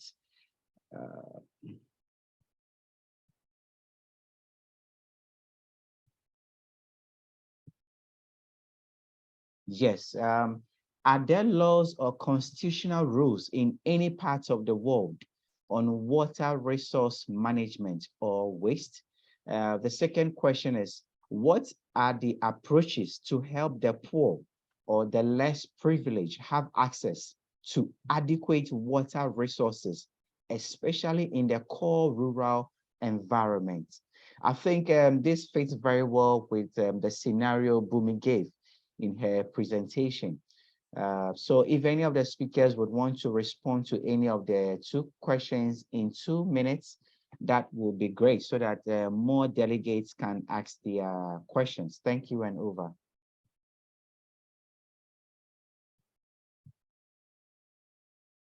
I would just answer the question one. No, Okay, go. you go first. No, you go, please. It's your thing. I was just saying that for the first question, that yes, there are laws and constitutional rules. There are the rules for each country, laws for each country, and then there are international laws as well for climate and water. You can just Google search and get them. Yes. All right, thank you very much. Okay, so there are two Musas whose hands are up. So it means that some were using their French link. So Musa number 1, Musa number 2, if any of you want to open the, and I think Selma, another person was using your name in the, as a delegate. So please, the floor is open. Musa 1, Musa 2. John, I think we missed Yes. the question 2, and maybe Selma would answer that. Yeah. Okay, all right, sure. Over to you, Selma. Yes, thank you so much for addressing that. I was about to do it. Thank you. So basically, to answer his second question, we do know, like, so basically one of the approaches that anyone can embrace, and like things that practices that are simple to implement, practices that are, I would say, and approaches that are even like easy also to introduce to people as well, which is actually the first thing that we have to think of before suggesting or proposing anything. I think like the first thing is to be engaged more in projects that are related to water management. Like we have to keep in mind that like get more involved, like spread awareness about it. I would say advocate for water resources as one of the main resources that we have to keep, that we have to fight for. I would say also like educate and educate people about that. It can be like through trainings, through programs, through workshops, as we do as youth all time. Community-based water management, like that can be empowering local communities to manage their own water resources through like establishment of communities and committees that can later on oversee the operation and maintenance of water system. So this, like these I would say approaches can actually help to not only like kind of be implemented and spread and expanded globally, but still can fit in at the local level, which is what I highly recommend. So yeah. Perfect. Thank you so much for that. There is another question that's saying, what are we doing as young people to help our fellow youth with disability to also engage actively in the topic of water? This is for all speakers. Sorry, John, but before we move on to the next question, just a small point I'll add to the second question, because I think it is a very, very essential question.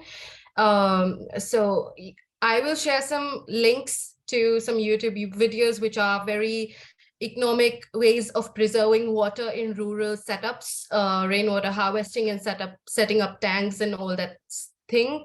I know there are some areas, especially in Africa, where there is not a lot of water or rain itself to even do the rainwater harvesting. But like I would still share some links with you, and definitely try to highlight the problem on the global platforms. Yes. Thank you very much. Thank you very much for that. That would really be appreciated. So Musa 1, Musa 2, any of you willing to open up the floor and ask your question? Okay, thank you very much. I'm calling, or may I say I'm speaking from Ghana. I am Hussein Fahim. My question or suggestion I have is, what can we do as stakeholders to create access or provide the resources for testing of water quality? I am a development planning officer in one of the districts in Ghana, and where happens to come from a lot of our water sources is borehole. And after drilling these boreholes, it can take not less than 5 to 10 years without we trying any effort to test the water quality that the people are taking there. And on a more serious note, we have also realized that when you go to the health facilities, we are now exhibiting or recording huge number of health-related cases that has to do with waterborne diseases. But in that part of where I happens to come from, I realize that a lot hasn't been done in the aspect of the water quality testing. And even if we had to test, believe me or not, the whole district, you cannot have a single facility where you can reliably pick your sample and go and test, unless you take it to the next region, which is about a lot of kilometers away from where these services are needed. Thank you.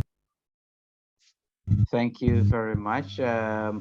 So the question has to do with water quality. Will any of the speakers want to put this forward? But the point is, it seems water quality is not taken serious. As in, it's just all about get to the water source, fetch and use.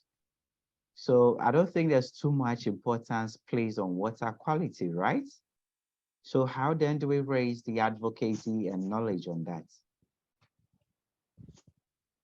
Sorry, just to relate to that, like for example, there was a question asked about the policies and regulations that laws that actually do exist about water.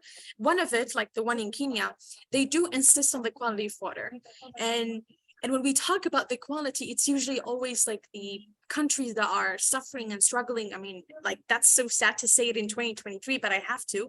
Countries that are still struggling with poverty, not having access to enough water. And if they did have access to water, it will be all contaminated and damaged because of the turning them to dams always. So the quality will be important when we talk about these specific countries, because literally having access to water can happen, but is it even the safe, healthy water? That's why we have to talk about quality. So it's one of the regulations that we see, for example, in Kenya. Thank you so much. Amidu, please come in now. Yes. Good afternoon, everyone. Hello? Yes, we can hear you. Good afternoon, everyone. My name is Adigo Amidu from Nigeria. So my question is just about, firstly, considering water quality, as in how can we go about correcting the situation of water quality in the rural area, and secondly, as in how do we go about the inclusion process, like including the less privileged ones who does not have access to to machines, like like some people with disabilities, like some people that could not see. So what are the structures that we can put into together to adjust all these factors? Thank you. Thank you very much, Amidu. I think this question was posed earlier, and Bumi also responded that she was going to send over some links as well. So let's wait on that. But if any of the yes, Selma would want to add a bit. Just quickly adding, because this is like kind of my field of study. Basically, to be honest, one of the most important things that I would say young people with disabilities can actually get involved in the most will be to making policies, especially when it comes to water sanitation, because I feel like they do have like the privilege to always like express these proposals that usually are turned into policies. So the best way to do that is through policies, inclusion. Again, I insist on this: inclusion in water-related projects, educating people about water conservation, participating in water management committees. So basically, like these practices that can be embraced by them, and they can advocate for it. Because when we talk about young people with disabilities, people be like, no, maybe no involvement, no engagements, but no, we welcome that. And especially when it comes to making policies, I highlight this one. So yeah. Thank you very much, Selma. I think we've done a lot of talking. Before our speakers give us their final stick, I want to ask 3 delegates here. If you are given 2 minutes at a UN water conference, you are so passionate about water governance, you want to be there in person. What exactly do you want to do? What exactly do you want to say? So I need 3 delegates who would want to speak now. Raise your hand and I will call you.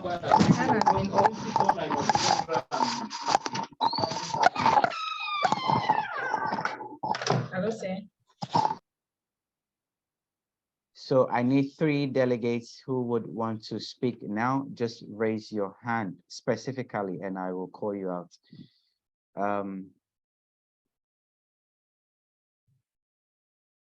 Okay, Maya, over to you. Okay, hello. Thank you. Thank you so much for giving me the floor.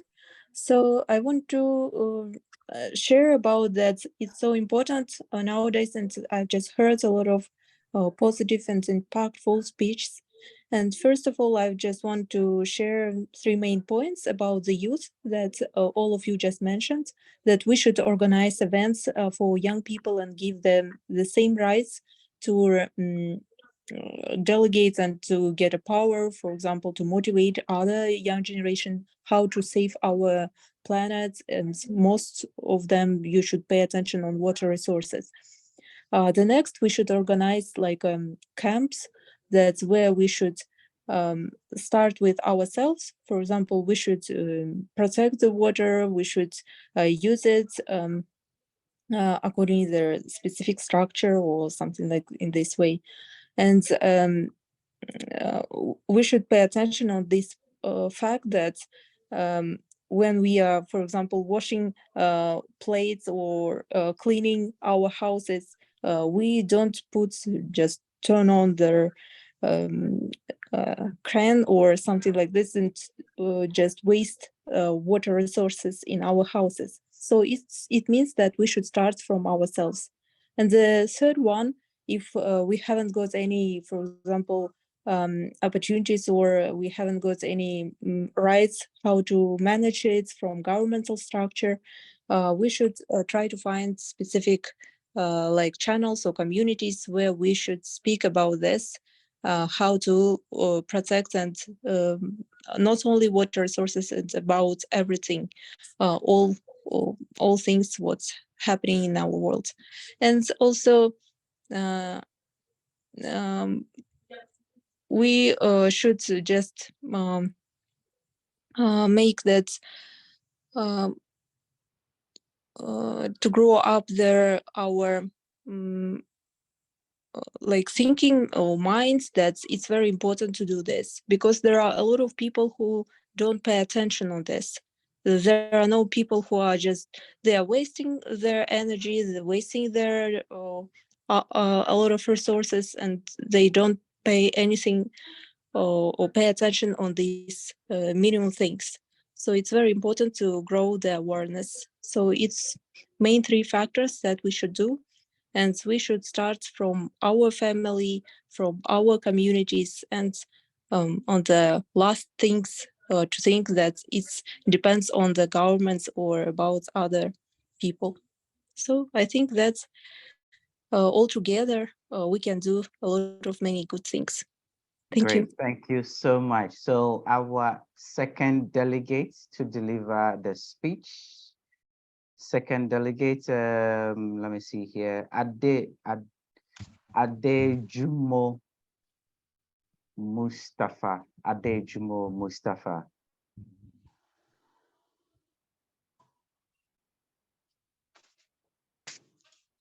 All right, so let's move to Simpilo. Simpilo.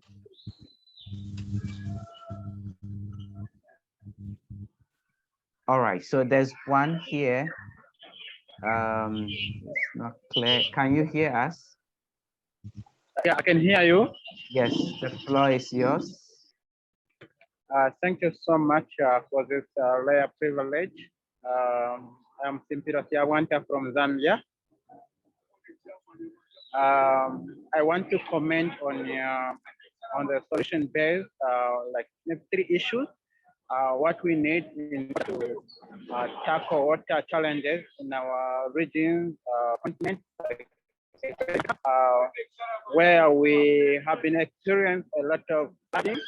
Like recently, we are having cyclone Freddy from Mozambique, Madagascar, which is coming over to South Africa, Zambia, and Zimbabwe. So we have seen a lot of challenges when it comes to flooding, sanitation issues. So what could be the solution to these issues that we are facing? One of them is as youth, we need to participate in education and advocate, where we need to implement water education curriculum in our education system, where learners are to learn impact change on water issues. Secondly, climate change warning system. Okay, so Simpilo, your network is really a bit breaking, so you may want to send your observation via chat. We would really appreciate. All right, so Shamin has asked a question. He says, I am a delegate, and if given the chance, if given a chance at a UN head office, I would just want to ask the UN just one question. If water was a person, what would they tell them? Would they tell them how we have all been in the system that do not give value to that person called water? Or would they keep hosting meetings that will keep leading to the pairs running down and no concrete action on our SDGs? This will be my question to the UN and to all world leaders if given the opportunity to speak. And that ends our third delegate for today. So I'm going to give our speakers just 1 minute take-home message.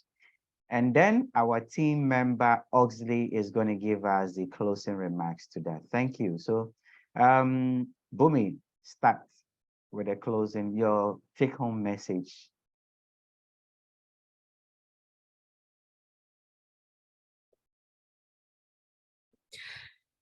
I mean, first of all, I'm just moved with the question itself, because imagining water as a person and then thinking about it just changes the whole perspective and the whole solution and the idea behind it. And I would say water is more of a person, because water gives us life. It is quintessential to preserve it. And then he said, will we come up with an instant solution, or we'll go on coming up with summits and conferences? I would say grassroots level, grassroots actions. But just to support, like someone just a while ago asked me, are there any international laws or environmental laws to abide the local and national governments to it? So we also need the policies, but we also need the grassroots levels. We need to take those hand in hand, because in the current capitalist state, in the current world, we cannot move forward without the negotiations. We have to negotiate, because we have been built like that. We need, if it would be amazing if all of us could just step out of the colonized mindset we have inbuilt in our systems. If we could just step out of it and we could say, oh, we don't care about the laws you're making, we don't care about your policies, we are going to do this way. But then it would lead to another sort of disaster, and there would be no system, and things, one solution would lead to 100 more problems. So appreciating the current flow, I would say, step out of the colonized mindsets, take the autonomy in your hands, take the autonomy in the youth, take the autonomy in your own country, stay rooted to your values and your traditions. The indigenous people never harmed environment, they never harmed nature. They lived in harmony with the nature, they lived with the nature, they were part of the nature. Look at African countries, look at the tribes. They're living in harmony with the nature. The problems, the problems are being created by the capitalist states and the developed countries. And what is it leading all of us towards? Just a world which looks the same. Just imagine that there was once a forest somewhere and people burn it up and built a mall. Well, all the malls look the same. And what the states are trying to do, what the colonial powers, I would say colonial powers still exist. And we are moving toward westernization, towards Europeanization. No offense, but we need to stick to our roots. We need to follow our traditions. We need to take pride in our indigenous knowledge and traditions and follow them. Be proud in what you wear, in what you eat, in how you speak. People are ashamed for not knowing English. Well, I don't ashame you for not knowing my language. And who said it is important for me to know English? But I'm speaking in English right now. And in India, people speak English all the time. Right now in India, more people are more comfortable speaking English than Hindi, their own mother tongue. People would be wearing all the fancy Western clothes, eating Western food, leading to problems. Our traditional knowledge, our indigenous food, indigenous culture, tradition, values may just lead to a healthy mindset, healthy body, and healthy world. We need to go back to those traditions. As much as I love innovation, we need some sort of traditional backward innovation, going back to the traditional knowledge. Listen to your grandparents, listen to the folklores, listen to how your tribes were living. Try to do that. Who said wearing a branded clothing would only make you look cool? You can look cool in your own attire, in your own setup. We don't need these summits. But go to this summit. I would say go to these conferences, represent your culture, and voice your opinions, and break the colonial mindsets.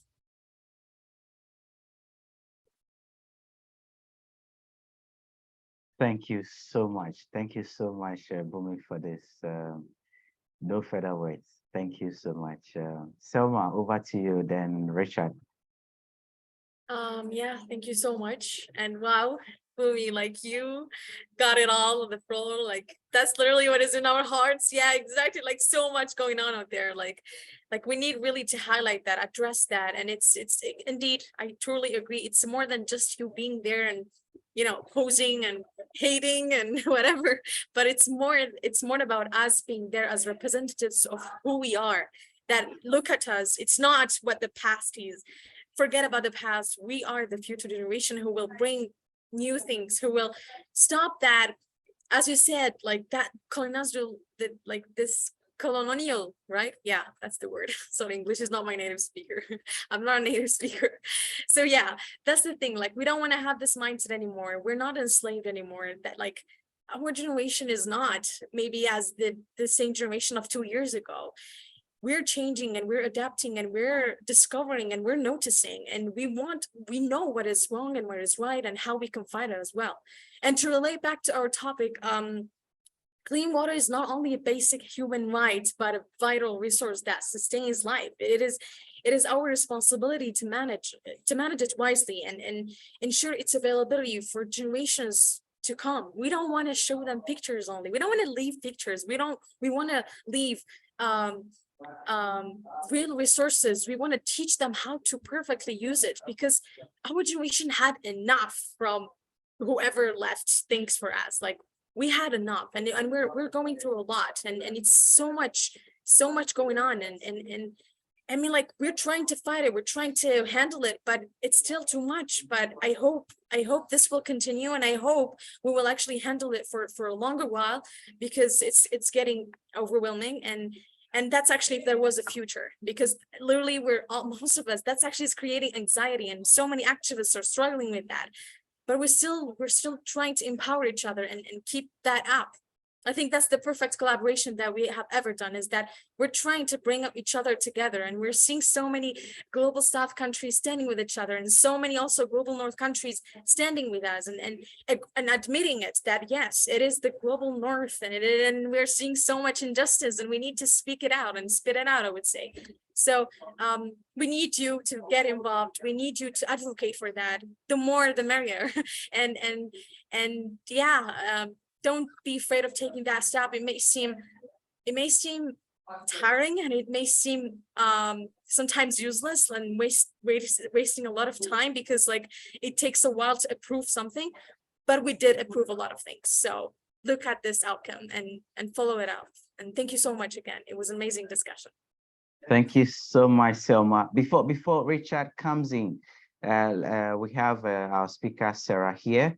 So she'll give us also her 2 minutes take-home message with respect to the topic. So Sarah, over to you in 2 minutes. Thank you very much. Thank you very much. I think what I really wanted to stress out previously was that it's very important for us, the youth, to build capacity on, the emerging issues, especially I was talking about SRM. This is something that will affect us in the near future. And most of the time, we, the youth from, let's say, the African continent, we normally leave issues like, emerging issues like in technology to the global north.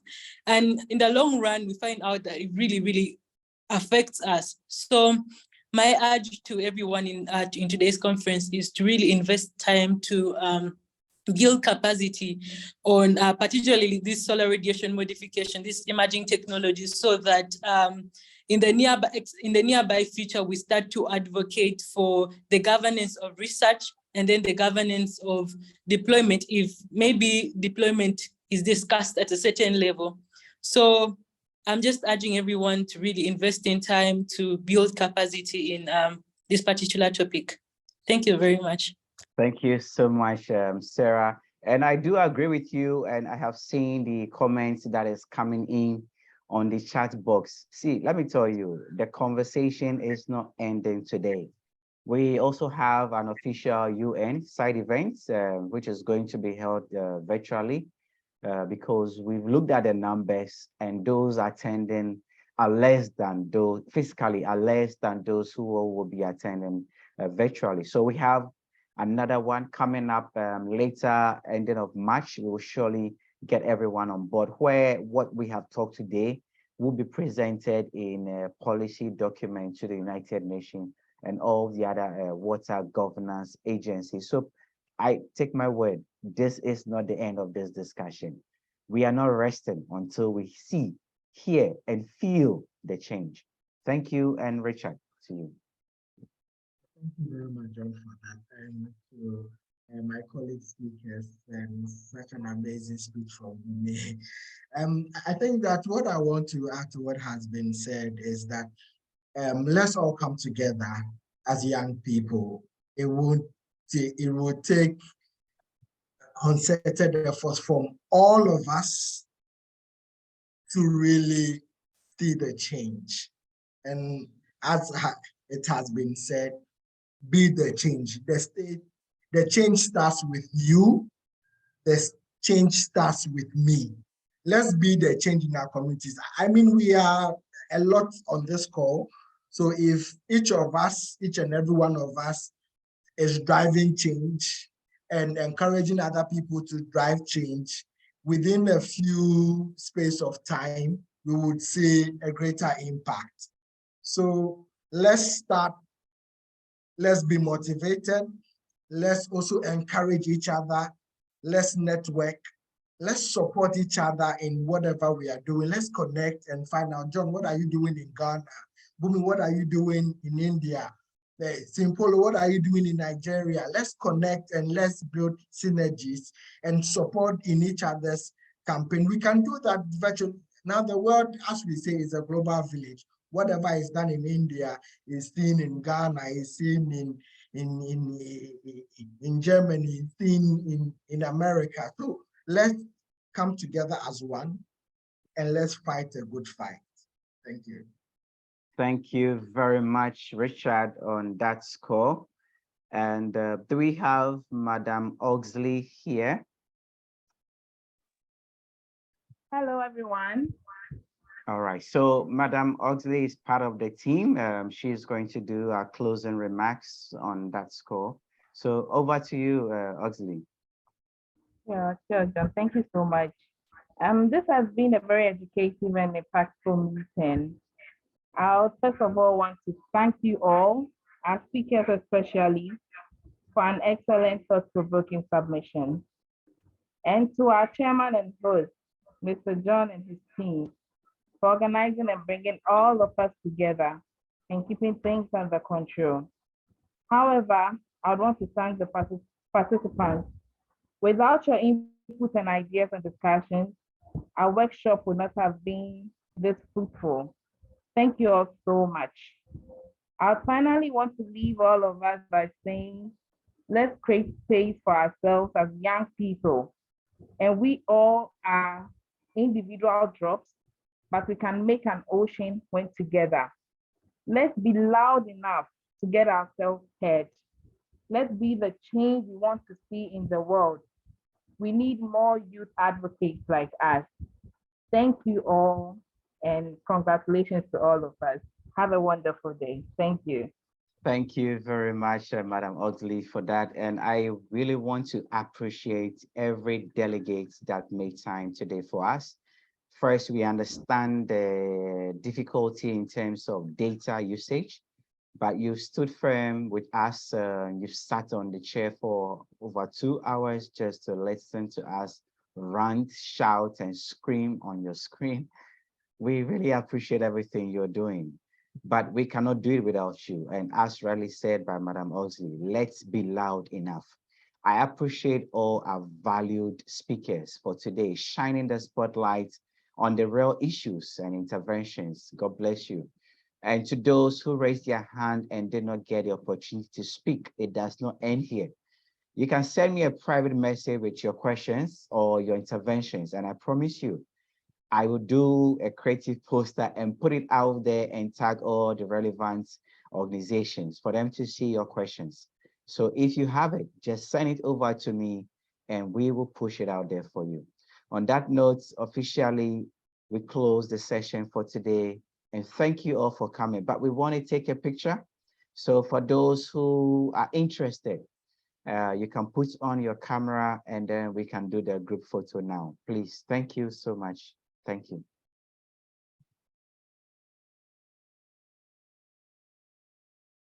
Oh, please smile a little, smile a little, smile a little. Thank you. Thank you. Thank you. I really enjoyed this section. It was interesting. Thank you so much. Thank you all, and all the best. All the best. And I don't think